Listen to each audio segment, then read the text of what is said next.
మనం ఈ మధ్య పాటల గురించి బాగా మాట్లాడుతున్నాం కాబట్టి మనకు నచ్చిన పాటలు లేకపోతే సింగర్ అని లేకపోతే రైటర్ అని ఎపిసోడ్ సిరీస్ లాగా చేద్దాం. సిరివెన్నెల గారు, వేటూరు గారు అనుకో అవి ఎక్సెప్షనల్ కేసెస్, మనకి ఎప్పుడు అనిపిస్తే అప్పుడు చేస్తున్నాం. సో ఇవాళ ఏం చేద్దాం అంటే, మనకు బాగా తెలిసిన కిట్టు కిట్టు అన్న సాంగ్స్ తోటి మనం ఈసారి కొన్ని పాటలు ఉన్నాయో కొన్ని పాటలు మనకు నచ్చినవి డిస్కస్ చేసుకుందాం. సో ఫస్ట్ నేను సాంగ్ విన్నప్పుడు సైకిల్ పెళ్లికి ఎవరన్నా జరుగునా అన్న పాయింట్ చాలా కామిక్ గా అనిపించింది. ఫన్నీగా అంటే రాసింది కూడా అందుకే అనుకోండి. బట్ అదే సాంగ్ లో చరణంలో ఇప్పుడు మనం చూసుకుంటే చైనాలో చెత్త తింటే దేశాలే ఆ లైన్ ఒకటి, దాని తర్వాత ఆర్సీబీ నెగ్గున. నాకు తెలిసి అంటే పాట రాసినప్పుడు ఇంకా ఆర్సీబీ అది జరిగిందో జరగలేదో పక్కకు పెడితే, ఈ పాటలో ఉన్న పెక్యులర్ అంటే బహుశా ఏ రైటర్ కి వచ్చిండదు ఏమే ఛాన్స్, ఆల్రెడీ జరిగిపోయింది. కానీ వెనక్కి వెళ్ళి ఫ్యూచర్ లో జరగాలని వాటి గురించి రాద్దాం అన్నట్టుగా బ్రీఫ్ ఇచ్చుంటే మాట్లాడు, అలాంటి స్టైల్లో రాసిన పాట అది. అన్ని జరిగాయి ఆల్మోస్ట్, లాస్ట్ జరిగింది మాత్రం ఆర్సీబీ లాస్ట్ లో అయింది. అదే బ్రహ్మం గారు ఎప్పుడో చెప్పారు అన్నట్టు. ఆ పోలిక ఎంత వరకు మనకి కిట్టు వర్కౌట్ అవుతుందో లేదో తెలియదు కానీ, బట్ ఫ్యూచర్ ని ప్రెడిక్ట్ చేసి రాసినట్టు ఉంటుంది. సో నా పర్సనల్ ఫేవరెట్ ఇంకొకటి ఏంటంటే అరేరే మనస. ఆ పాటలో మధ్యలో సెకండ్ పల్లవి అయిపోయి చరణం దగ్గరకు వచ్చేసరికి నూరేళ్లకి అమ్మగా మారమని అని చెప్పి ఒక చోట ఉంటుంది. సో దానికి లీడ్ ముందు నుంచే స్టార్ట్ చేసి ఒక చోట చెప్తారనమాట, చూడక ముందే తెలిసే తోడొకటి ఉంది అని. అంటే నాకు ఇక్కడ కనెక్ట్ అయింది ఏంటంటే, బేసిక్ గా ఫర్ ఎగ్జాంపుల్ ఎవరైనా విమెన్ ప్రెగ్నెంట్ అయితే వాళ్ళ బాడీలో ఎవరైతే ప్రాణం పెరుగుతుందో వాళ్ళని చూడక ముందు నుంచే లవ్ చేయడం స్టార్ట్ చేస్తారు. అమ్మ ప్రేమ అంటే అదే. సో అది లీడ్ ఇచ్చుకుంటూ తర్వాత నూరేళ్లకు అమ్మగా మారు, నాకు లైఫ్ లోకి నువ్వు లైఫ్ పార్ట్నర్ గా వస్తున్నావు కాబట్టి బహుశా నేను అక్కడి నుంచి లీడ్ తీసుకుని నేను నిన్ను కూడా మా అమ్మ చూసుకుంటున్నాను, బహుశా 100 years లైఫ్ టైమ్ లో నువ్వు కూడా నాకు ఇంకొక అమ్మగా మారుతావు అని అనిపించింది. ఆ ప్రయోగం నాకు చాలా ఇష్టం. అబ్బాయిలు కూడా చాలా మంది కాబోయే అమ్మాయి ఎప్పుడు అమ్మలా ఉండాలి ఎగ్జాక్ట్లీ అని అనుకుంటారు. సో ఆ మెటాఫర్ నాకు చాలా ఇష్టం. ఆ మెటాఫర్ వచ్చి అండ్ అదే పాటలో అఫ్ కోర్స్ చాలా మందికి ఇష్టమైన ఊరంతా మహారాజైనా. ఎగ్జాక్ట్లీ అది అమ్మ కొడుకుని అలాగే చూస్తుంది, ఒక లైఫ్ పార్ట్నర్ తన హస్బెండ్ ని ఆర్ లైఫ్ పార్ట్నర్ ని కూడా అలాగే చూస్తుంది, వైస్ వర్సా కూడా.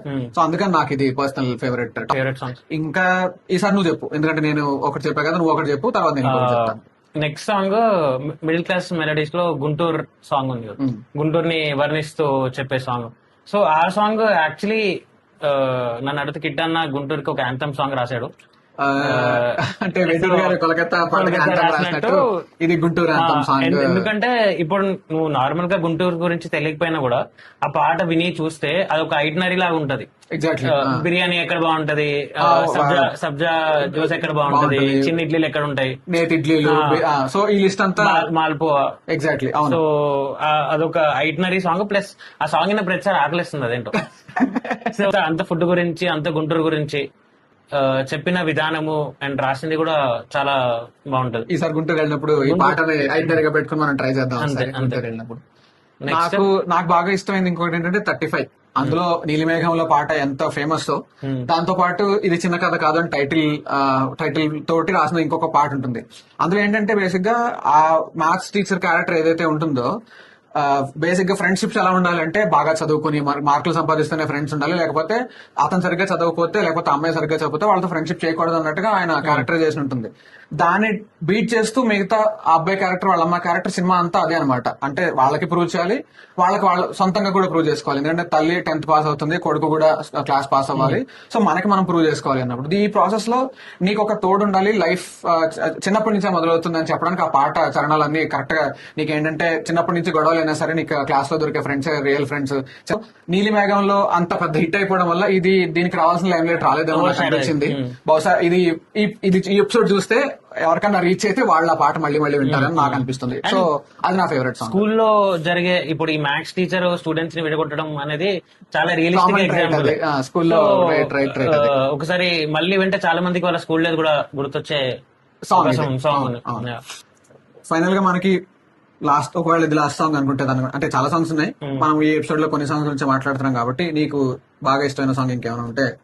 ఒక ఇండిపెండెంట్ సాంగ్ అండి, అనుదీప్ కంపోజ్ చేసింది, కిట్టు రాసిన సాంగ్, శివుడి గురించి, కైలాసవాస శివ శివ. సో ఆ సాంగ్ లో ఆ శూన్యం ఏదైతే లైన్ ఉందో, అంటే శూన్యంలో నేనుండగా శివయ్య, నీ చూపే దీపాలుగా శివయ్య, కాచేన శివయ్య అని. అంటే నాకు ఇష్టమైన దేవుడు శివుడు అనమాట. సో శివుడు గురించి ఎక్స్ప్లెయిన్ చేసిన విధానం గానీ, సాంగ్ లో ప్లస్ పిక్చరైజేషన్ గానీ, అండ్ నా పర్సనల్ కనెక్ట్ ఏంటంటే ఇప్పుడు ఆబ్వియస్లీ చీకట్లో ఉన్నప్పుడు మనం ఎక్కువ తలుచుకునే ఇది కదా. అవును, డైరెక్షన్ కోసం చూస్తాం.